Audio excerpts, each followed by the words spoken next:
professor Rubens devem estar chegando por aqui. Boa noite a todos e a todas, mais uma vez, eu sou o professor Camilo, essa é a nossa disciplina de gestão escolar, do curso de pedagogia. A grande maioria de vocês está no terceiro período, mas temos alunos de outros períodos aqui também. Sejam todos bem-vindos, todas bem-vindas. Parece que a gente tem um colega novo aqui, né, que é o Edson Neto. Edson, você quer se apresentar para a gente? Você está me ouvindo bem?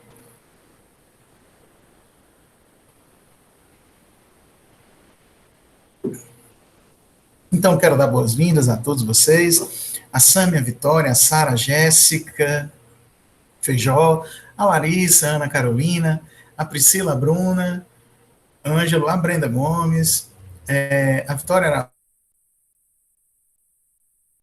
Araújo, a Tainara Nascimento, a Gabriela a Félix, a Maria Isabel e a Marlene Mello, sejam todos bem-vindos.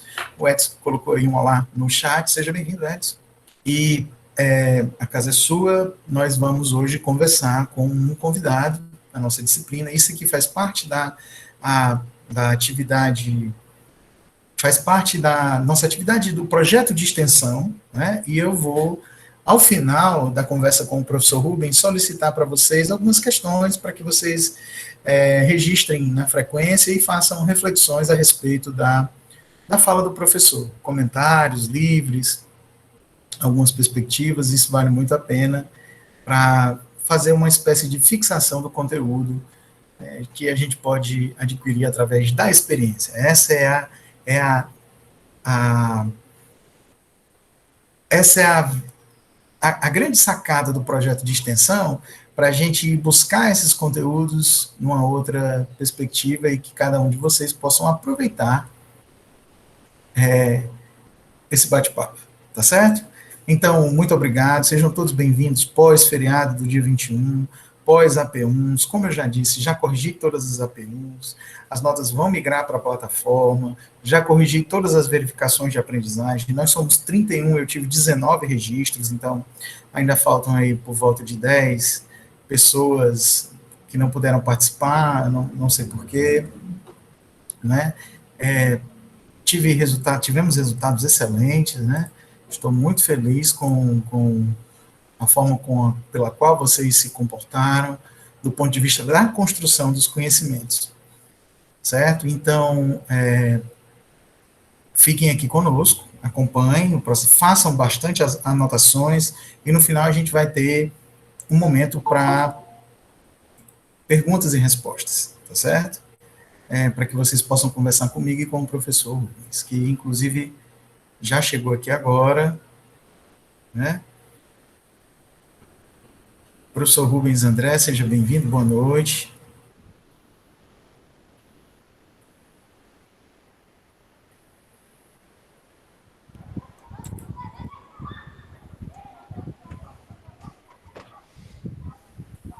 O senhor está me ouvindo bem? Estou ouvindo, Camilo. Você está me ouvindo? Também, estou ouvindo bem. Ótimo. Muito obrigado pela sua presença aqui conosco. Quero apresentar ao senhor a turma de Pedagogia da Faculdade do Vale do Jaguaribe. A Faculdade do Vale do Jaguaribe fica em Aracati, uma cidade linda do litoral leste aqui do nosso Ceará. Eu já estou lá, você sabe, nós somos companheiros de trabalho já há 7 anos, né, e para mim é uma honra recebê-lo aqui na turma de gestão escolar para a gente conversar um pouco sobre essas questões relacionadas ao dia a dia de uma escola, tá certo? Eu que fico grato, Camilo, pelo convite, e nossa jornada de trabalho ela já acontece há um bom tempo, né? Eu acho que a partir de 2013, e a gente dando continuidade até hoje, né? Eu agradeço pelo seu convite e fico à disposição, muito feliz de estar aqui junto com vocês. Bem, professor, deixa eu rapidamente falar aqui um pouco dos objetivos da disciplina e iniciar aqui o bate-papo, né? A gente tem como parte integrante do processo avaliativo uma trilha de aprendizagem, né? Essa trilha de aprendizagem tem 10 encontros, e ela também faz parte do projeto avaliativo da faculdade, e a gente estuda parte dos conteúdos através dela. E uma outra parte é o nosso projeto de extensão. Então, desde que eu assumi essas disciplinas, e agora, nesse período remoto, eu tenho feito muito webinários e entrevistas, e aqui esse bate-papo com o senhor é um momento do nosso projeto de extensão. Então, obviamente, o que vale mesmo é o aprendizado, o que vale é a participação dos alunos e alunas aqui, né? Mas, assim, nós vamos conversar, vamos bater um papo muito importante aqui sobre gestão escolar, sobre como se dá o funcionamento de uma escola, e no final vamos abrir ali uns minutinhos para os meninos, se quiserem fazer algum comentário, dar um feedback sobre esse bate-papo que a gente levou, ou então fazer alguma pergunta também, eles fiquem à vontade. É pedir para eles anotarem, pedir para eles fazerem anotações, sabe, Rubens? Porque vou pedir como se fosse, não é um relatório, mas é um registro, uma construção de conhecimento a partir da nossa fala. Então, para a gente começar, eu gostaria que você se apresentasse, você pode falar um pouquinho da sua origem, da sua formação, da sua trajetória acadêmica para a gente, beleza? Ok. Camilo, meu nome é Rubens, né? Me apresentando de novo. Tinha um objetivo de ser engenheiro civil, mas me apaixonei pela física e diante de uma grande dificuldade do ensino fundamental, que eu não tinha o aprendizado suficiente para matemática, e ao longo desse tempo fui forçado a ter que gostar e ter que desenvolver na disciplina, e me tornei um professor de física pelo hábito, pela paixão que eu tive pela disciplina. Então, sou licenciado em Física pela Universidade Estadual do Ceará, terminei minha especialização também em Física, em experimentos, em laboratório, sala de aula, e também especialista em gestão escolar pela Universidade Federal do Ceará. Eu trabalhava como professor temporário desde 2005, 2006, temporada da escola pública estadual. Em 2007 fui convidado para dar aula de matemática no ensino fundamental, na escola particular, e foi daí o meu maior desafio, trabalhar com crianças de 6º ao 9º ano, que para mim foi uma novidade muito grande, um desafio muito grande, mas para mim foi a época que eu mais adorei de ministrar aulas. Já também dei aulas pela Universidade Aberta do Brasil, pela UFC, de educação à distância, mas a minha paixão realmente foi dar aula com esses alunos de ensino fundamental. Então, nessa escola foi ampliada a minha carga horária para trabalhar em toda a escola de ensino fundamental, manhã e tarde, se expandiu também para o ensino médio, até eu ser convidado para ser coordenador da escola particular. E aí, em 2010, fui aprovado um concurso para professor do Estado, né? E fui lotado numa escola em Maracanaú, não queria ir de forma alguma, mas algumas pessoas me convenceram que seria uma melhor opção para o meu futuro, porque a gente se apaixona pelas crianças, a gente se apaixona pela estrutura que a gente tem. E eu fui para uma escola que simplesmente ela estava, parte dela, interditada. Então, para mim, foi um choque de realidade muito grande, sair de uma escola particular com todo apoio, toda estrutura, tanto de recursos humanos, quanto de material, de estrutura física, para ir para uma escola interditada, né? E aí depois eu disse que ia fazer uma seleção para o banco de escolas profissionais e me senti intuída a participar, né? Não tinha objetivo de forma alguma, e as coisas para a gente ver, né? Não, nada é por acaso, as coisas vão se construindo realmente porque tem um caminho para ser trilhado. E fui convidado para trabalhar em algumas escolas profissionais, e uma delas foi o Juarez Távora, não aceitei nenhuma delas, sendo que no Juarez Távora tinha uma vaga que era para ser professor laboratorista, que era exatamente o que eu estava concluindo a minha especialização. Então, aceitei por esse fato, e não sabia que a minha jornada estava só começando naquela escola, né? Assim como você também teve a participação muito importante dentro da escola, e fui trabalhar no laboratório, depois fui para a sala de aula, fui diretor de turma, fui do conselho escolar, fui da comissão de licitação, e até que um dia o professor Camilo, o atual diretor na época, me fez um convite de ir para a coordenação. Fico muito feliz e honrado de ter sido seu coordenador, professor Camilo. Aprendi muito com você, inclusive das minhas firmezas, das minhas mãos de ferro, e você me ajudou muita coisa a me melhorar. Acredito que a gente tenha trocado muita partilha de experiências. E, com isso, tive a oportunidade também de participar de uma seleção para ser diretor de escola profissional. Né? Eram 5 mil inscritos, desses 5 mil inscritos eram apenas 120 vagas, uma seleção bem rigorosa, bem longa, com vários psicólogos, com várias etapas. A última era um diálogo, né, com a Secretaria de Educação, com o próprio secretário de Educação, no caso foi o Edilvan na época. Enfim, e aí a gente tinha, antes do Camilo entrar, uma escola bem conturbada, bem difícil, e esse professor fez uma grande diferença dentro da escola, e eu acho que eu nunca tinha comentado com ele, o fato de que antes nós tínhamos muitas ouvidorias, muitos problemas na escola, e com a chegada dele, a gente amenizou essa problemática. Inclusive, eu fiz algumas ouvidorias positivas de você, professor Camilo, e nunca me identifiquei para não aparecer, mas sim para poder valorizar o seu trabalho e para lhe dizer que você estava fazendo um bom caminhar, né? Então, toda a estrutura da escola agradece ver o quanto você fez a diferença na escola. Então, em 2015, fui convidado para a direção, tomando a continuidade do trabalho do professor Camilo, né? E hoje a gente continua, desde 2015, dando continuidade a esse trabalho que foi iniciado de uma forma bem conturbada, né, da escola profissional, até que ela foi amenizada por você e a gente está colhendo bons frutos hoje. Acho que vale a pena registrar uma coisa para que os meninos possam, inclusive, anotar, é a sua trajetória de como você passou por todas as áreas, todas as etapas, né, como professor professor da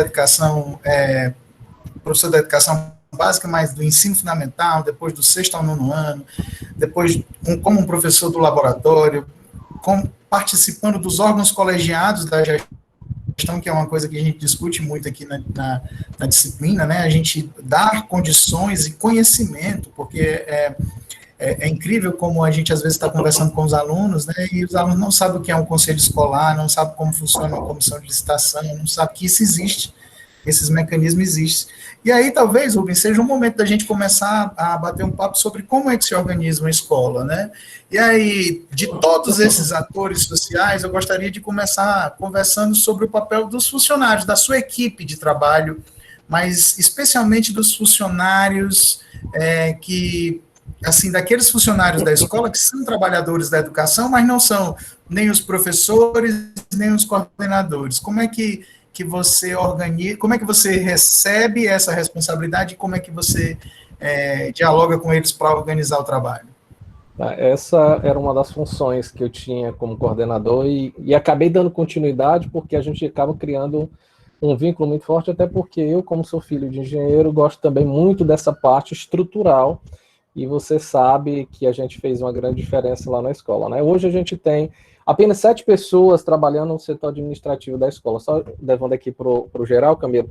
E na limpeza a gente tem 5 funcionários de serviços gerais, sendo um deles, além desses 5, a gente tem mais ainda a portaria, 4 vigilantes, né? Então a gente, no total, fazendo só um comparativo, a gente tem 10 funcionários trabalhando no setor de limpeza e de vigilância, né? Portaria, apenas 7 no setor administrativo, só para a gente enfatizar o foco que a gente acaba não conseguindo ter no apoio pedagógico da escola. Mas em relação aos funcionários de limpeza, né?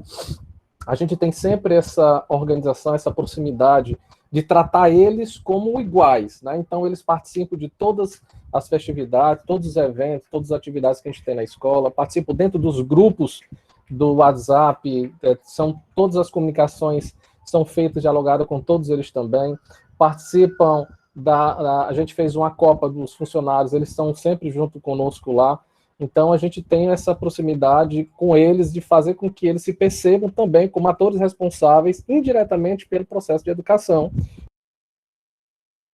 E começa lá, faz o acolhimento dos nossos alunos, até o movimento que eles fazem nos banheiros, nos corredores, dentro de sala de aula.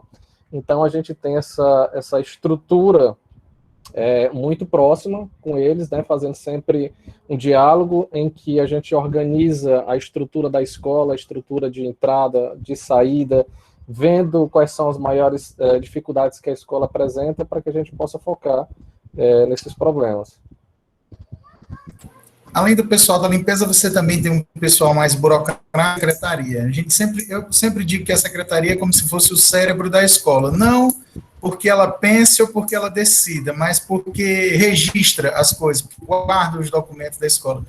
Você também tem mais uma parte desse pessoal lá, né? Hoje a gente, antes a gente tinha uma secretária e mais 4 auxiliares de serviços gerais, aliás, de serviços de apoio à secretaria, né? Mas hoje, como o serviço burocrático foi cada vez mais se tornando mais online, mais digital, digitalizado, hoje a gente tem um acompanhamento mais com a ferramenta mesmo virtual. Então, todos os registros de nota, de frequências que antes eram feitos por eles, agora são feitos todos através do SIG, né, através dos sistemas. Então, eles estão mais para colaborar, para acompanhar, para corrigir. A secretaria também tem acesso ainda a correções de notas quando é necessário, mas é mais para fazer históricos, declarações, organizações, na enturmação, mais essa parte burocrática. O registro de aulas de frequências de nota ficou a cargo mais agora, né, efetivamente, dos professores. Rubens, passando para estes, eu chamo de atores sociais da escola, né? São essas partes integrantes, todos eles que se relacionam num corpo, né? Vamos falar um pouco dos professores, né? Geralmente, quando eu estou conversando com os estudantes, eu digo assim, a razão da existência da escola são os alunos, né? Mas o professor, ele é o elo, tudo passa pela mão do professor, né? E aí, como gestor, como diretor, diretora, coordenador, coordenadora, a gente precisa ter um pouco também de conhecimento na gestão de pessoas, né? A gente precisa também organizar a gestão de pessoas. O professor, além de vários aspectos, cujo mais importante seja o pedagógico, né, que é a aprendizagem dos alunos, mas também tem o relacionar-se com esse professor e fazer com que ele seja produtivo e cumpra o papel a qual ele foi convocado a fazer. E aí, quantos professores tu tens na escola? São quantas? Como é que é lá no Juarez Town? Milo, hoje a gente tem uma estrutura de 20 professores da Base Nacional Comum, mais 10 professores que são do corpo técnico, né? Desses 20, a gente tem ainda mais um professor, incluindo eles, tem um professor que é do laboratório de informática, que dá aula de informática básica para os primeiros anos, e algumas aulas para o segundo ano também. E a gente também tem a professora de alemão, né, que é uma professora a mais que a gente recebeu na nossa escola, que a gente tem um projeto que é feito pelo governo alemão dentro do Brasil, são 1.500 e poucas escolas no mundo todo, e duas delas estão aqui no Ceará, no Nordeste só tem 3, eu acredito que só tem 3 aqui, no Paulo VI e na escola lá em Pernambuco. No total, acho que só são 20 no Brasil. Então, a gente tem esse projeto também que é bem diferenciado. E a estrutura dos professores, quando a gente tem todo esse envolvimento com eles, né, a gente tem essa distribuição que é feito da jornada pedagógica com eles, quando a gente faz o nosso planejamento também, faz toda essa distribuição durante a semana, o envolvimento que a gente tem com os professores, né, tanto da Base Nacional Comum como os técnicos, são muito integrados. A gente não vê, nesse caso, uma divisão, uma distinção, uma separação entre eles, né? E aí o que eu prego muito, Camilo, que assim, antes, quando eu era professor, eu achava que o cargo mais complexo, mais difícil que tinha na escola era do diretor, o mais importante de todos, né? E hoje, quando a gente assume o cargo da gestão, e a gente consegue enxergar, querendo ou não, a gente tem experiência, né? A gente acaba passando por uma etapa que é muito importante na nossa vida, a gente acaba tendo uma amplitude um pouco maior, né? Então a gente percebe o quanto é importante o papel do professor. Basta um professor faltar na sala de aula, na escola, que a gente percebe toda a movimentação na estrutura para a gente correr e tentar colocar aquilo dali de forma harmônica. Nosso caso é uma escola profissional, de tempo integral. Os professores, eles são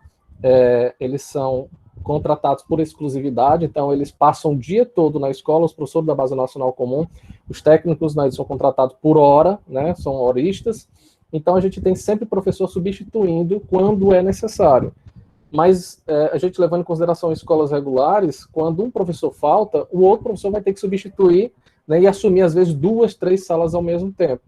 Então, esse funcionamento, ele só acontece de forma bem eficaz porque tem o professor fazendo toda essa articulação. E o professor, ele é o papel realmente mais importante da escola, porque ele é o facilitador, ele é o mediador do conhecimento, né?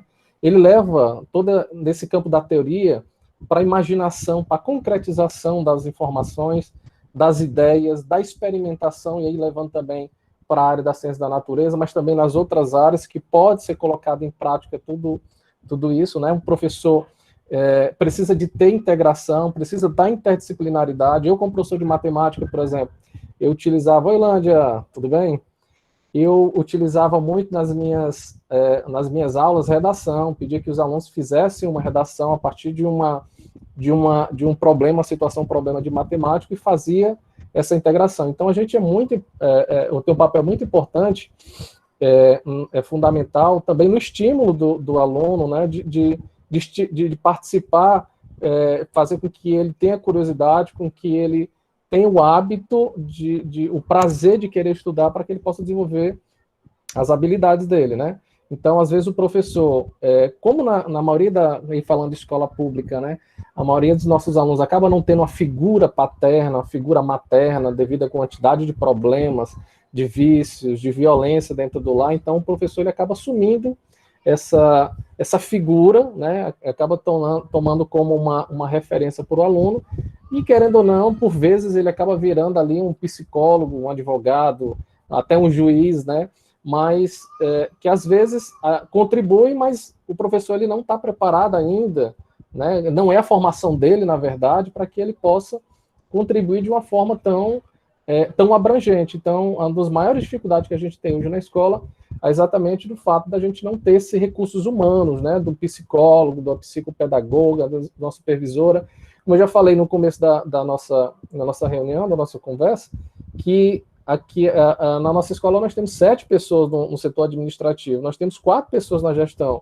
Então, às vezes, quando a gente não tem como contar com o apoio do professor, ou passou já do limite do professor, a gente ainda tem um coordenador de curso, né, a gente ainda tem um diretor de turma que faz um trabalho exemplar, que é quem acolhe aluno, é o coordenador da turma. Então, a gente acaba também assumindo essa responsabilidade de fazer essa integração, essa interação, né? Eu já tive a oportunidade de falar com o secretário de Educação, na época que era o Edivan, ele expus para ele a necessidade, a importância de ter um psicólogo na escola, que fosse pelo menos um dia, né? Ele achou muito interessante, mas que era inviável, e fez um projeto de colocar alguns psicólogos em algumas Cefós, em algumas CRED, e hoje na nossa Cefó 3, por exemplo, são 55 escolas, se eu não me engano, para 2 psicólogos, né? Então, quando se tem uma necessidade, um apoio do aluno, do professor, a gente acaba não tendo esse apoio como precisa, né? De escuta, de acompanhamento, enfim.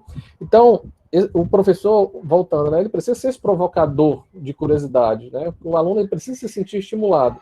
E a gente sabe que não tem como atingir a todo mundo, né? 100% dos alunos, mas a gente tem que trabalhar ao máximo e nunca se acomodar e ficar sempre inquieto, né, de querer sempre produzir mais, né, de fazer novas formas, de utilizar novas metodologias, novas ferramentas, estar aberto ao novo, novas possibilidades. A gente não pode ficar parado no tempo, para que a gente dê mais oportunidade para que esses alunos se sintam cada vez mais acolhidos e mais interessados com a tua disciplina. Eu sempre dizia muito, né, fazer com os meus alunos, no começo das aulas, que como professor de matemática, e para aluno de 6º a 9º ano, é algo muito complexo. Conseguir imaginar o que significa um x ao quadrado, um x ao cubo, que na cabeça dos meninos, matemática até então era só número, não existe letra na matemática. Então, para você começar a trabalhar variáveis na cabeça do menino, e ele não conseguia entender o que seria um x mais um x ao quadrado, né? E aí você tem que ter uma didática, você tem que ter uma forma diferente, você tem que trazer curiosidade, tem que trazer ele para participar, né? Ser o protagonista do processo de educação. E aí eu gostava muito de fazer a comparação. Ó, o X suponha que seja um carro simples, e X ao quadrado é um carro que tem um ar-condicionado. Então, quando você soma, você tem 2 carros, mas os 2 carros não são iguais. Então, a gente tem que trazer novas formas de também fazer com que o aluno consiga compreender, né? Mas, para isso também, Camila, é necessário que a escola forneça condições necessárias, né?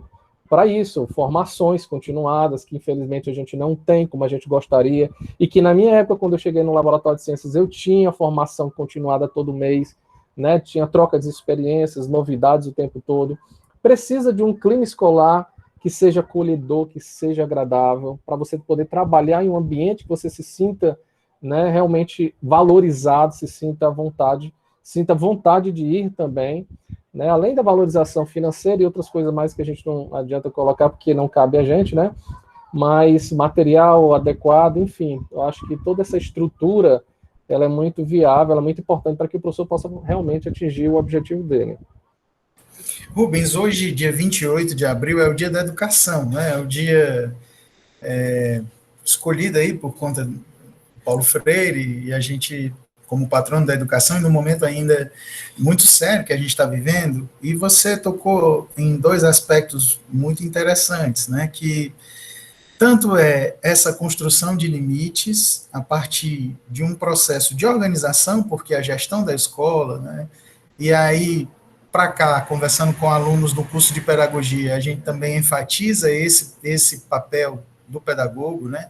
Que é o único licenciado, é a única licenciatura que trabalha, que dá subsídios para se pensar a gestão escolar. Eu, quando fiz história, você, quando fez física, não teve disciplina de gestão escolar. Nós não tivemos, a gente foi ver isso depois, né? Eu sempre digo para os meninos, né? E vale a pena fazer, no momento em que eu saúdo a professora Umberlândia, e aí aos alunos que estão aqui, aos nossos estudantes da FBJ, a gente fez eu conversei com o professor Rubens, o convidei para estar aqui com a gente fez aquele cardzinho, né, aquele card tá lá no grupo de vocês, e a gente compartilhou com alguns colegas. E, por exemplo, a gente tem um grupo de gestores que tem 123 gestores do estado inteiro, né? E está aqui na nossa sala a professora Umberlândia, que é diretora também de uma escola profissional aqui em Fortaleza, e que, no momento em que eu a saúdo, Rubens, faço aqui essa provocação do eterno aprendizado, da vontade sempre de aprender, porque, assim, a Lândia é nossa amiga, né? A Lândia me recebeu na educação profissional, você já disse diversas vezes a admiração que você tem por ela também, como ela sempre foi carinhosa com você, e ela ouvindo as pessoas que ela sempre ouviu, as conversas que ela sempre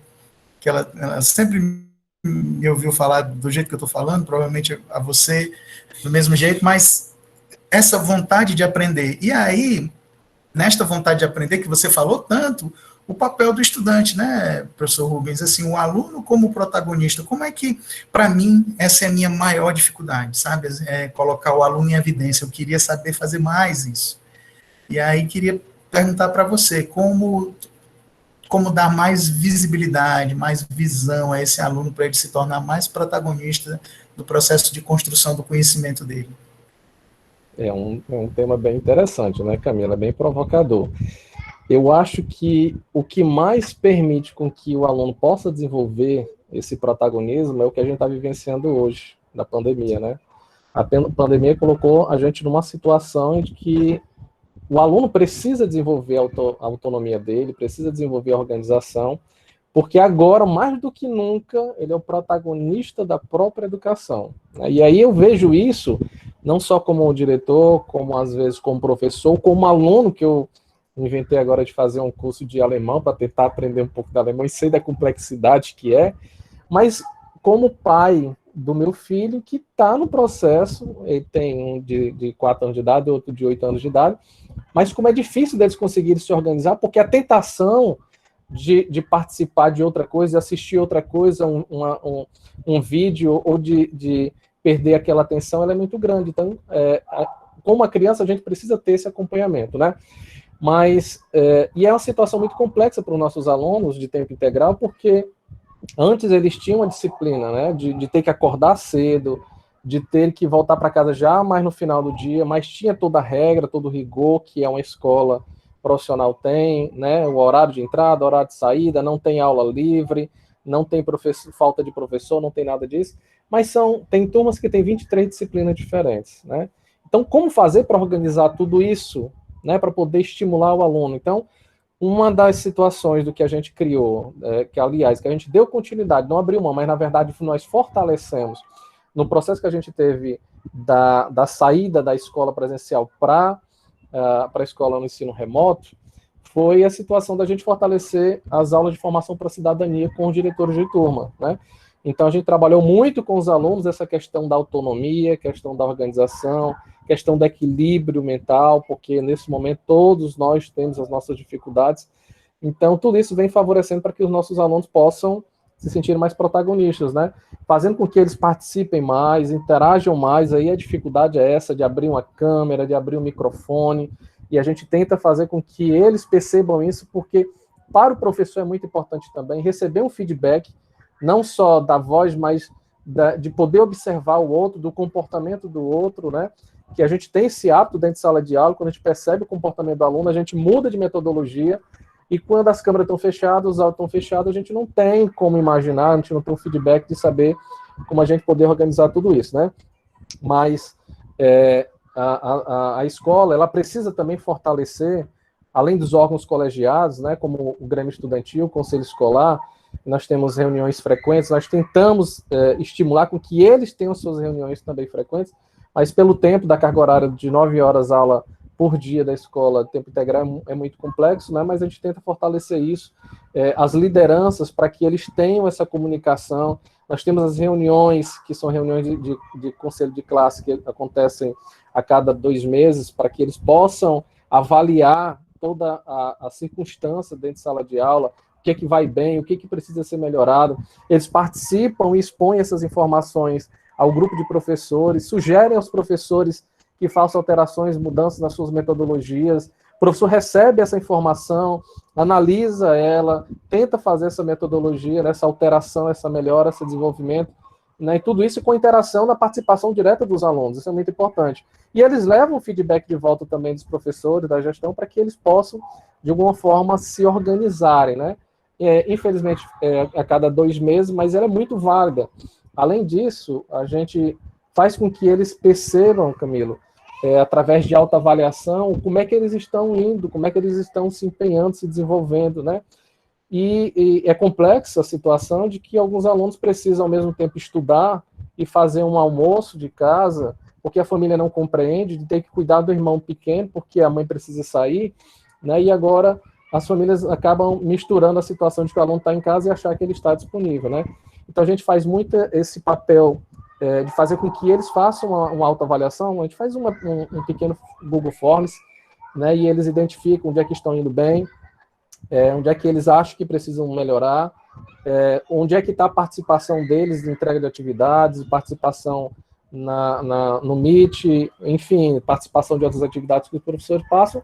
E o mais importante, a gente leva muito em consideração o que os alunos pensam, o que os alunos podem contribuir para a gente poder desenvolver ainda mais esse processo de aprendizagem. Então, não só a gente avalia a alimentação da escola ou a limpeza da escola, no caso, quando a gente está no processo físico, né, na escola, no dia a dia, mas a gente pede que o aluno avalie também como é que está a metodologia de cada professor, o que é que mais está facilitando a aprendizagem dele, né, se é através do Meet, se é através de uma aula gravada, se é através de uma atividade, quais são as maiores dificuldades que eles apresentam também, avaliam o núcleo gestor, além da comunicação, da interação, e a gente pode, diante dessas dificuldades, conseguir encontrar ferramentas, encontrar, né, caminhos para que a gente possa tornar esse processo do aluno ser protagonista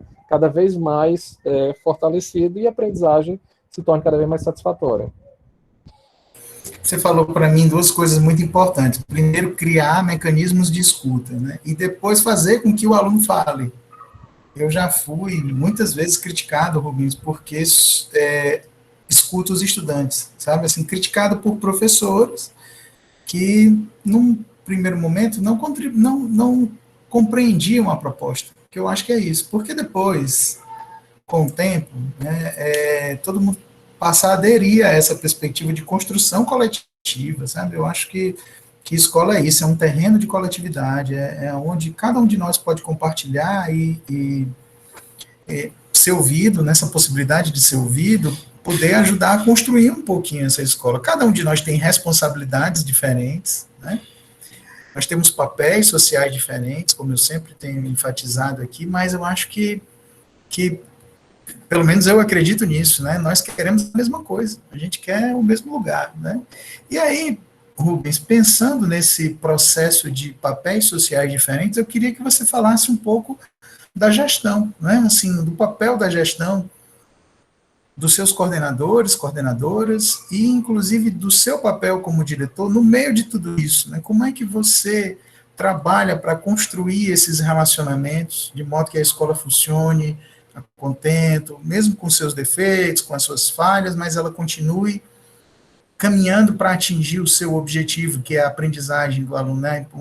Que é oferecer uma educação de qualidade, né? Qual é o papel do diretor, da coordenação escolar, que eu acredito que esse é o ponto da nossa disciplina, né, de gestão. Como é que você se vê como parte integrante desse sistema? Camilo, só retomando aqui o ponto que você tinha comentado agora aí sobre a participação do aluno, a gente também utiliza na escola uma forma de ouvidoria, que aí ela acontece o ano inteiro, né? A gente não fica só naqueles momentos que a gente precisa avaliar a escola. E ela pode ser feita de forma a não se identificar, ou pode ser feita através de um link também. Então, a gente está em constante adaptação e a gente tem que estar sempre aberto para escutar as críticas, né? Então, o papel do diretor ele já começa daí. Eu tenho que estar aberto a críticas, a sugestões. Eu preciso ouvir, eu preciso entender, eu preciso internalizar algumas situações e preciso vivenciar algumas delas. De fato, uma coisa interessante de que uma característica minha, eu gosto de todo mundo muito bem alinhado.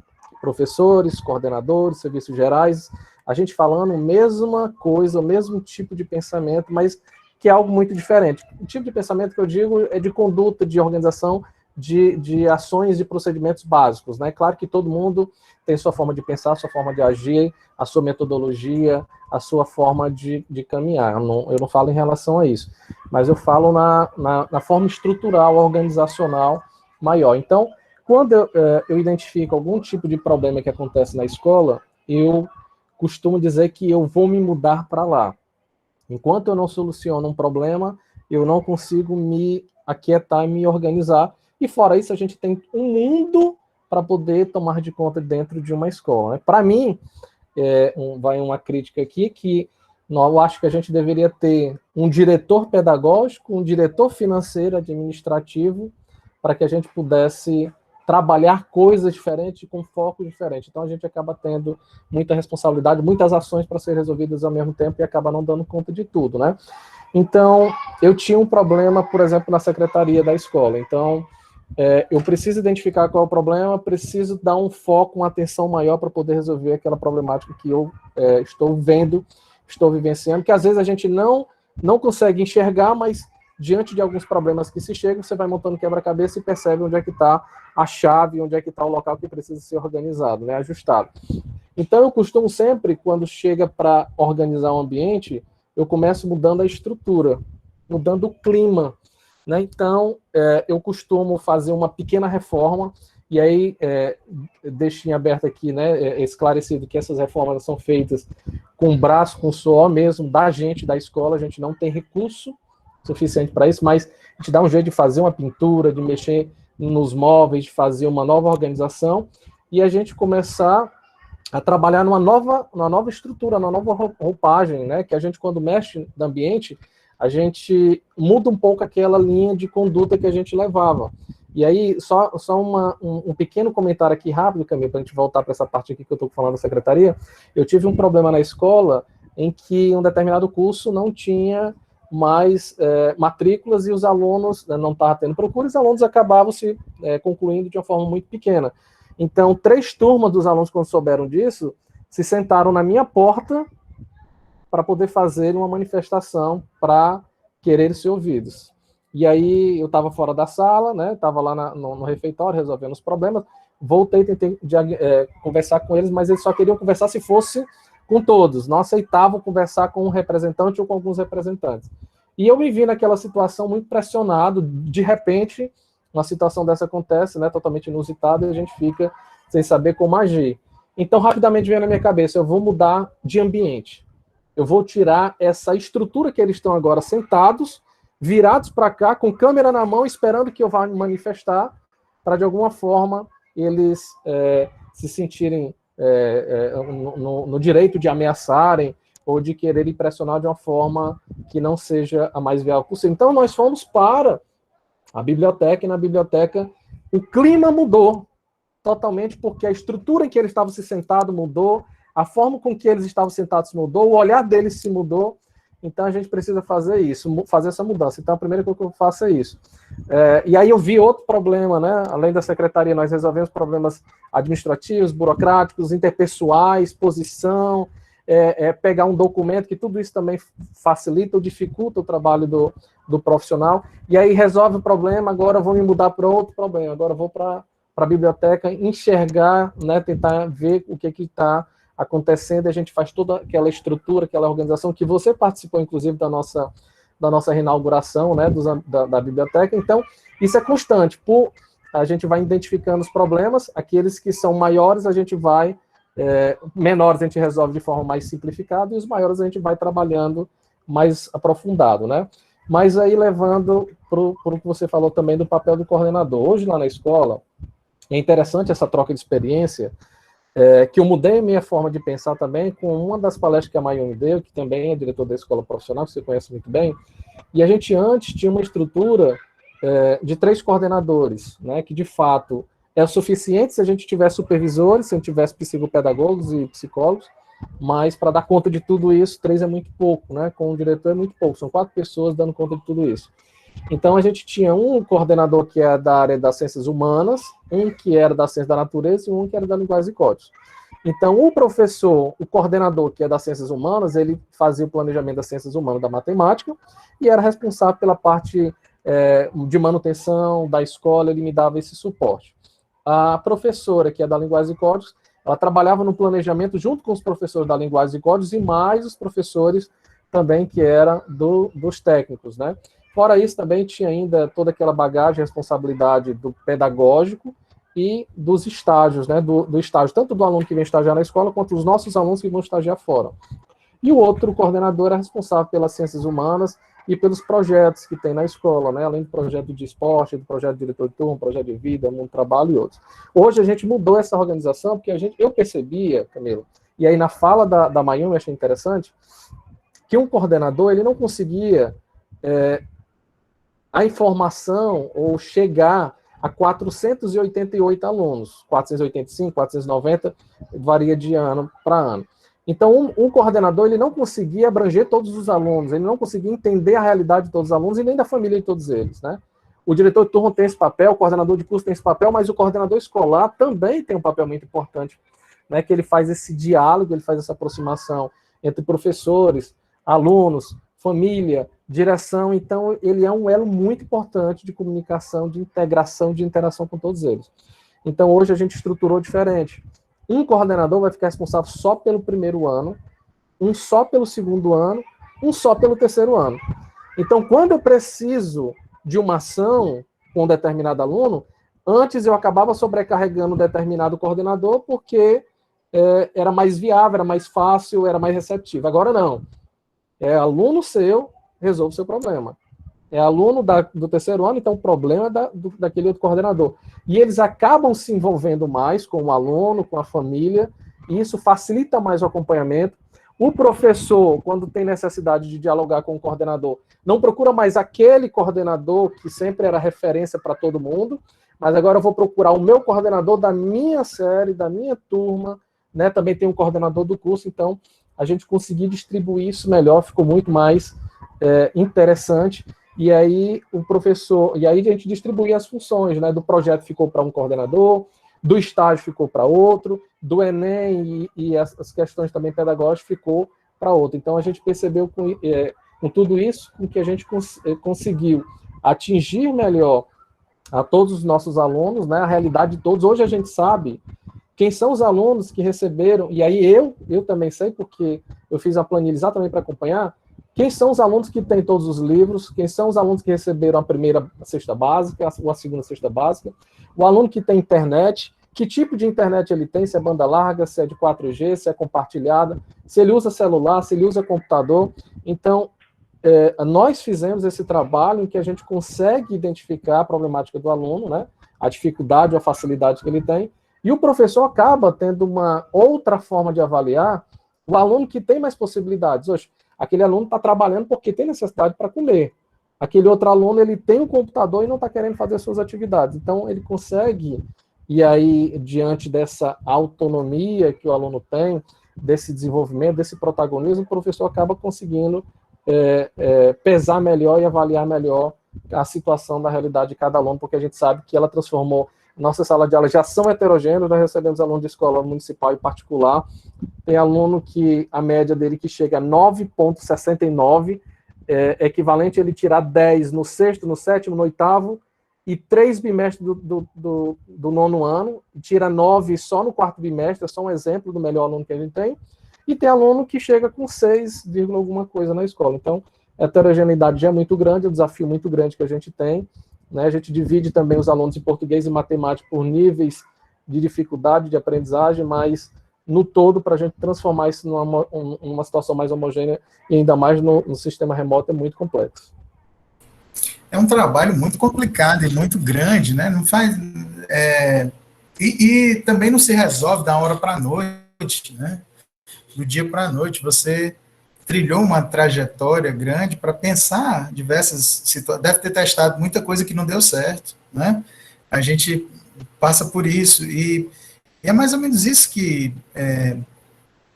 eu quero deixar para que os meninos e as meninas que estão aqui, eles vejam essa possibilidade, se desafiem, né? Uma coisa que você disse lá no início da sua fala, né, que assim, a gente não consegue atingir todo mundo, né, e que eu particularmente discordo de você, e parece que você mesmo discorda de você, porque agora mesmo você colocou assim, um conjunto de atividades para tentar atingir a todos, né, porque assim, eu acho que enquanto escola nós atingimos todos, só que de maneiras diferentes, de maneiras diferentes. Por quê? Porque tem aluno nosso que quer ir para a universidade, tem aluno nosso que quer trabalhar, tem aluno nosso que quer só concluir o ensino médio, tem aluno nosso que quer ir fazer missão da religião dele em outro estado, em outro país, tem aluno nosso que quer fazer intercâmbio, né? E tem condições para isso, né? Porque uma coisa é você querer fazer e não poder, outra coisa é você querer ter condições para isso. Como você disse, você recebe alunos da escola privada e da escola pública. Nós somos uma escola pública, a gente recebe o público, recebe todo mundo. Né? Muitos dos que estão estudando aqui vão trabalhar nas redes particulares, mas vão trabalhar nas escolas públicas, recebem todos, recebe o público. Né? E tem aluno que a gente levanta a mão para o céu porque terminou o ensino médio. Né? Porque assim, cara, terminou o ensino médio, papai, parabéns. Vê o que tu pode fazer com isso que tu está nas tuas mãos. Porque, então, são todos eles, né? E elas, e a gente tem essa perspectiva de cumprir o nosso papel enquanto escola, né, a nossa função social como escola, que, como você diz, está bem prejudicada, bem dificultada diante dessa pandemia que a gente está vivendo, né. E aí, assim, a gente está se encaminhando para o final aqui, Rubens, e eu quero pedir para o pessoal já, só um minutinho, para o pessoal já, assim, pensar em perguntas, em intervenções que eles queiram fazer, tá certo? Pois não, fala lá. Eu achei interessante a sua fala agora. A gente tenta sempre atingir o nosso objetivo, fazer com que o aluno tenha uma aprendizagem significativa. Mas você falou muito bem, achei interessante essa forma que você falou. O pouco que a gente consegue atingir, ele pode ser muito para aquele aluno. E não necessariamente em todos os âmbitos. Né? Então eu posso chegar nele numa disciplina e não na outra. Mas eu te agradeço pela a sua forma de fazer a gente refletir de uma forma diferente. Interessante. Eu acho, quando eu cheguei à educação profissional, você chegou primeiro do que eu. Quando eu cheguei, está aqui a Umberlândia que está com a gente, que ela chegou há mais tempo do que a gente, existia de fato essa dualidade, né? Qual é a função da escola? Qual é o objetivo dessa escola? Nós temos, inclusive, aqui, Rubens, muitos alunos da FBJ que foram alunos da educação profissional da escola Elza Porto, do Aracati, da escola de Beberibe, né? Tem muitos alunos aqui que fazem pedagogia com a gente, estudaram nas escolas profissionais aí do Vale do Jaguaribe.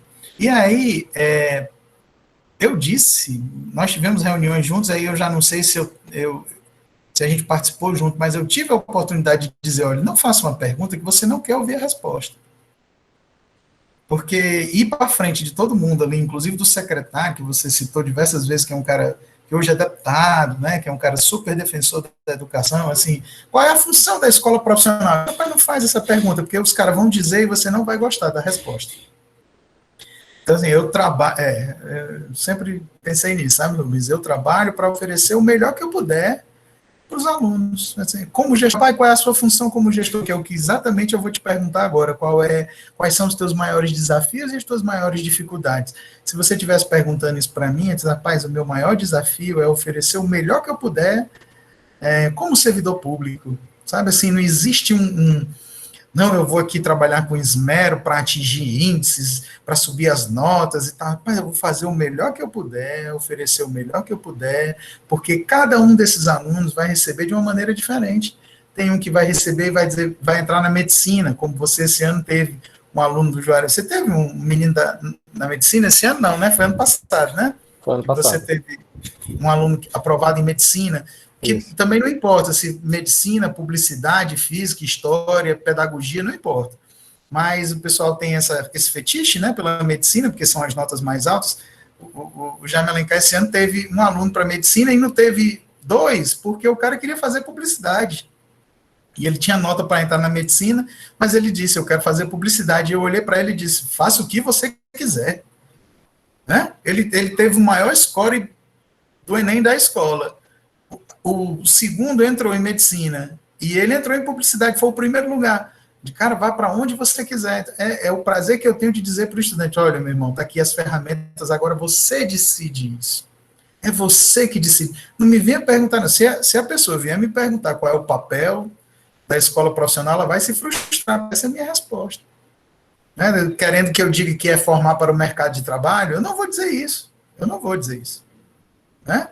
E aí, para você, quais são as maiores dificuldades e as maiores conquistas, assim, se você puder juntar tudo numa resposta só, diante disso, tudo que a gente conversou até agora? Camilo, acho que as maiores dificuldades que a gente enfrenta na escola pública, deve ter várias, né, e posso esquecer de alguma delas, mas eu acredito que a ausência do recurso financeiro, né, é um fato relevante, mas a gente ameniza diante do que a gente se empenha na nossa escola, né? Mas o que de fato é o mais grave de todos, eu acredito que, como eu já citei aqui, é a ausência de recursos humanos. A ausência de profissionais que possam colaborar, que possam complementar o trabalho dos professores da gestão. Então a gente acaba se sentindo sobrecarregado de ter que dar uma atenção maior para o lado humano e não poder focar diretamente no pedagógico, e por muitas vezes também, por burocracia, acaba tendo que dar também um foco muito grande por recursos financeiros. Mas a gente também tem como uma dificuldade envolvimento de alguns professores. A gente sabe que isso acontece em todo lugar, na escola pública ou na escola privada, né? É o professor que às vezes trabalha isolado, mas não tem uma interdisciplinaridade, não quer ter uma integração. De fato isso pode acontecer, mas graças a Deus não é uma coisa tão relevante na nossa escola. Mas o que a gente percebe mesmo, que também é muito gritante, que é a ausência da família, né? Então, eu sempre disse que a forma do sucesso do aluno é quando a gente consegue perceber que tem o envolvimento da família, do professor e da escola, né? No geral, família e escola. Então, quando a gente percebe isso, a gente sabe que a gente tem sucesso. De fato, é muito fácil de perceber, e aí é triste a situação, de que quando a gente faz as reuniões, né, de pais, a gente observa com muita frequência que todos os pais dos alunos que têm bom comportamento, que têm bom rendimento, costumam aparecer, costumam vir. E os pais dos alunos que têm rendimentos menores, que têm maior dificuldade, eles acabam não comparecendo. E quando comparecem, quando uma vez eu era professor, estava com um professor da escola particular, o pai chegou e disse assim: eu quero pegar a nota do meu filho e só quero ouvir se for coisa boa. Se for coisa ruim, nem me fale. Eu entreguei o boletim para o pai e disse boa sorte, que não tinha diálogo com aquela família, né? Ele não queria conversa de forma alguma. É algo muito complexo. E o que a gente tem hoje de maiores conquistas, que eu posso dizer, a gente tem um clima escolar muito, muito favorável. Nós tínhamos muitos problemas lá para trás. E para construir esse clima escolar, eu acho que é um dos maiores desafios que eu já enfrentei na escola, que você começou. Foi você o responsável por começar a construir esse clima. né? Infelizmente, né, ou felizmente, a gente teve muita troca de pessoas, de funcionários, de professores, enfim.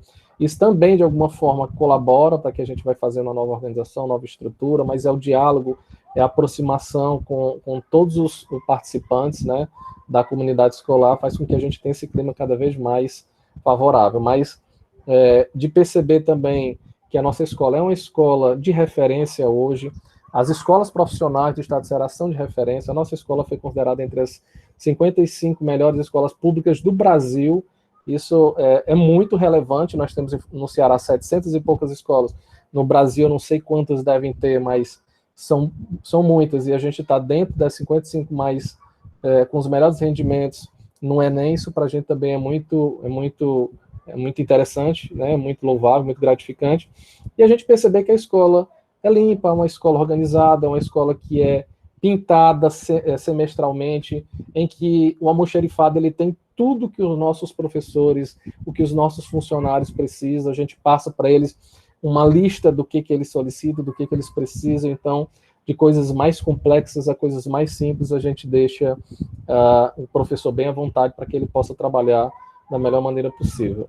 Então, a gente tem como conquistas, né, positivas, além dessas que eu já comentei, a evasão zero na nossa escola, que para todos nós, para a comunidade escolar, é muito importante, né? O nível de aprovação dos nossos alunos vem aumentando cada vez mais, e nossa escola, infelizmente, era ainda uma escola excludente, né? E eu, como professor de física, era muito fechado para isso, e acabava interpretando de que o aluno bom ele deve progredir, o aluno que tem dificuldade ele não deveria ser progredido, e essa dificuldade que você falou que a gente não teve na formação, que eles estão tendo agora, Camilo, é o que me fez parar para pensar que a forma com que eu pensava estava totalmente equivocada, né? Então, quando a gente entra na gestão escolar, quando a gente vivencia isso, quando a gente estuda, a gente percebe que a situação é outra, né? Que a gente tem que dar cada vez mais oportunidade para os nossos alunos. Então, o que a gente percebeu foi que o número de alunos aumentou em termos de formação, e, ao mesmo tempo, a gente aumentou os resultados nas provas internas e provas externas. Então, isso mostra o sucesso que a escola teve, né? Não foi uma exclusão, pelo contrário, a gente conseguiu incluir e nós conseguimos, ao mesmo tempo, aumentar o rendimento, além das provas externas, né, do SPAES, a proficiência em português e matemática.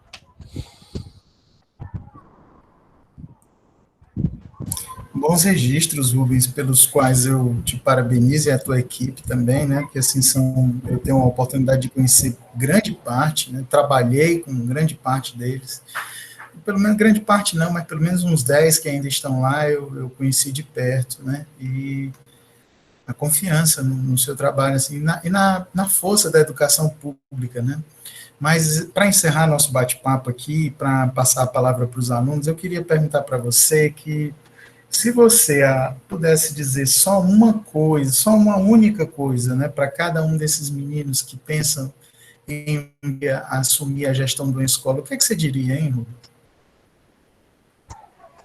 Camilo, eu poderia dizer que se você tiver a coragem, o entusiasmo, a vontade, né, de trabalhar numa gestão, gostar do administrativo, do pedagógico, e ter um foco no desenvolvimento do aluno, que vocês possam se desenvolver cada vez mais, né? Não é na situação de que a gente pense apenas em sair de sala de aula, né? Porque, para mim, ela é uma experiência muito rica, ela é ímpar, a gente sofre, a gente tem vontade de desistir, às vezes se acha sozinho, nós não temos estímulo, entre aspas, né? Não tem quem estimule a gente tem que estimular professor, funcionário, aluno, e a gente não tem quem estimule a gente leva muita pancada, de certa forma, né? Eu até dizia, Camilo, quando disse que não ia mais ficar na escola e eu era coordenador, e a primeira coisa que veio na minha cabeça foi, poxa vida, e agora? Quem que vai levar pancada primeiro? Né? Que antes é o diretor que leva pancada, e quando traz para o coordenador, para o professor, traz de uma forma bem diferente. Então, o aluno tem que estar, né, o professor ele tem que estar realmente preparado para essas dificuldades que vão ser colocadas no nosso cotidiano. E nunca perder esperança.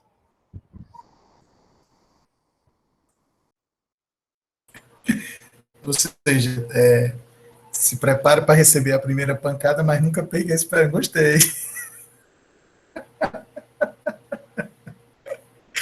Ai, meu amigo, é isso aí mesmo. Né? Não é muito diferente, não penso diferente, muito diferente disso, não. Agora eu devolvo a bola para os nossos estudantes. A gente ainda tem 24 pessoas aqui na sala, né? Porque temos eu, você e a Lândia. Para mim, uma honra te ouvir aqui. Gostei muito, aprendi muita coisa, anotei bastante coisa aqui, mas quero ver que é o feedback que os estudantes vão nos dar. Vocês podem ligar o microfone e fazer uma pergunta, ou então colocar aqui no chat.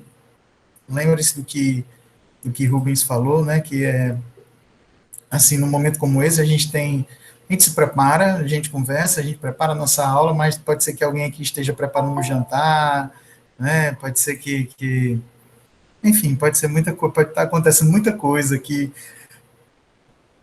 agora, né?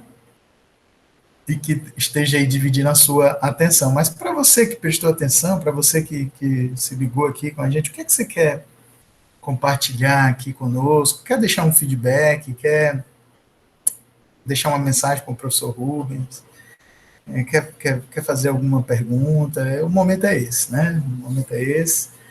Professor Umberlândia, quero agradecer demais, viu, sua participação, e quem eu ainda não tive a oportunidade de cumprimentar, que chegou aqui depois, né, a Ana Carolina, a Larissa Rodrigues, a Ionara, a Gabriela, que chegou agora, a Gabriela, deixa eu ver aqui o sobrenome da Gabriela, que chegou agora, e deixa eu ver quem mais aqui, que também está aqui, a Gabriela Lima, que chegou agora. Ninguém quer fazer nenhuma consideração. Eu estou acostumado, sabe, Rubens? Eu me preparo, começo do início ao fim e digo, ó, gente, se quiser fazer uma pergunta, eu estou aqui para responder e para compartilhar. Se não quiser, não tem problema, eu deixo aqui tudo registradinho. E quem quiser tem acesso, está gravado isso aqui, viu, professor Rubens? Fica no live da faculdade, né? Porque alguns alunos não podem assistir e assistem depois aqui, tá? Então, no chat a gente tem um boa noite. Tem o Edson Neto dizendo que o melhor ensino brasileiro é o do Ceará.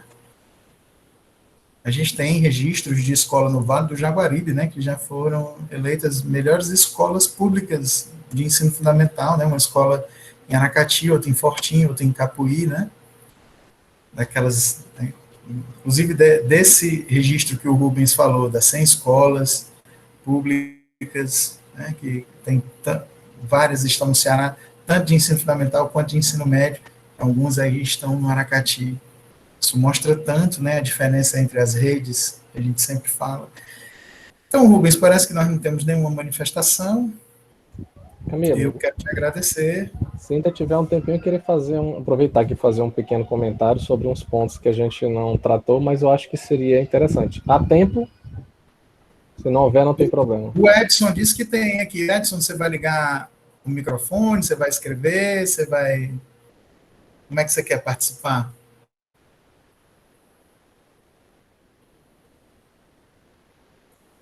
Qual é o maior desafio em ser coordenador?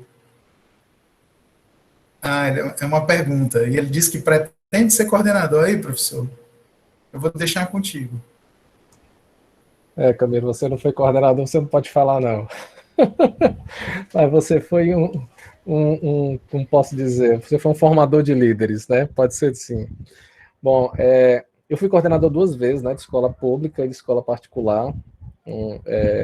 É um desafio muito grande, mas é uma coisa que eu me sinto muito feliz, muito valorizado. E aí, lembrando uma coisa, Camilo, só uma curiosidade. Quando eu era coordenador lá, era considerado o melhor coordenador, e agora, quando eu virei diretor, eu recebo um monte de pedrada, né? Então, a responsabilidade, ela acaba subindo muito, mas desafios, elas têm na vida o tempo todo, né? Se a gente tiver medo de enfrentar elas, a gente não vai chegar a lugar nenhum. E eu gosto muito disso, eu não gosto... É uma coisa interessante que eu sempre comento, o trabalho mais difícil que tem naquela escola, para mim, eu posso estar errado, não estou dizendo o mais importante, mas o trabalho mais difícil para mim é o do porteiro, que passar o dia sentado sem fazer nada, entre aspas, né, abrir portão, fechar portão, fazer acolhimento, para mim é o trabalho mais difícil. Então, eu sou uma pessoa que gosto muito do desafio. Então, se você gosta disso, se você tem esse empenho, se você quer enfrentar essas dificuldades, eu acho que todo dia é uma coisa nova, você nunca vai ter aquela mesma situação no dia a dia, né? Sempre uma coisa nova, uma coisa diferente, mas que ao final a gente se sente muito, muito revigorado, muito fortalecido por saber que a gente contribuiu de forma muito importante com o processo de aprendizagem do aluno. E detalhe, quando a gente vai para a formatura dos alunos, os alunos falam obrigado, professor, obrigado, professor. Poucas vezes ele fala obrigado, coordenador, e raríssimas vezes obrigado, diretor. Então, a gente que está lá atrás nos bastidores, a gente está fazendo toda a estrutura, toda a organização para que tudo isso funcione de uma melhor forma possível. Mas a gente não pode esperar reconhecimento. Isso é muito importante que a gente tenha em mente. Não pode perder a esperança nunca, como eu já tinha falado anteriormente.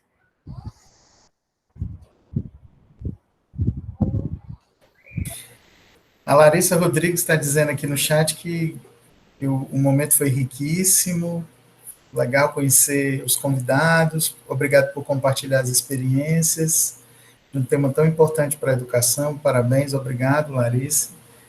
O Rubens disse coisas duras aqui agora, viu, rapaz? Eu acho o porteiro tão importante, cara.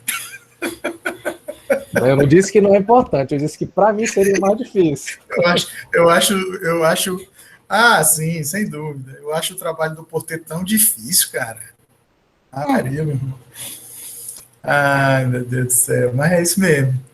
Rubens, obrigado. Eu quero agradecer demais. A Vitória também está aqui agradecendo. Foi um momento de importância e reflexão.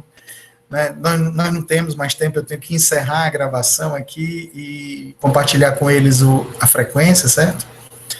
E aí, meu amigo, quero te agradecer. Obrigado pelo tempo, por ter aceitado o convite, né? Por ter compartilhado aqui e que a gente possa compartilhar experiências e levar uma mensagem bem positiva sobre...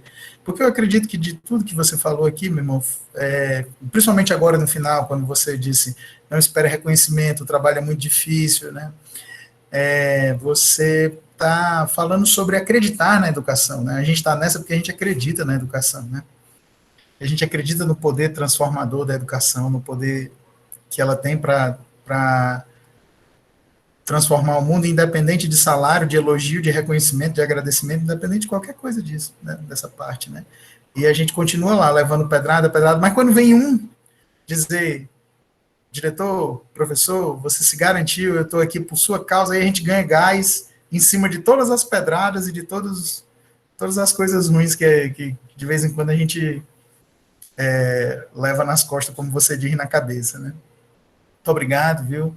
Agradeço profundamente, desejo muita saúde para você, para sua família, e muita paciência, muita sabedoria. Obrigado, Rubens. Camilo, só tenho que agradecer também pela oportunidade. Esse momento realmente ele é muito rico. É interessante que esse compartilhamento de experiência ela aconteça de forma muito frequente também, né? Lândia, você tem muitas coisas interessantes que a gente poderia estar trocando, enriquecendo cada vez mais o nosso trabalho. Então, eu sou muito grato também pela oportunidade de estar aqui junto com vocês, por ter tido a oportunidade de trabalhar com você, de ter tido a oportunidade de você, de alguma certa forma, me orientar, me formar para que eu possa, né, me conduzir para que a gente possa ter um trabalho cada vez mais favorável. Agradeço muito pela participação, pelo convite, Camilo. Uma boa noite a todos.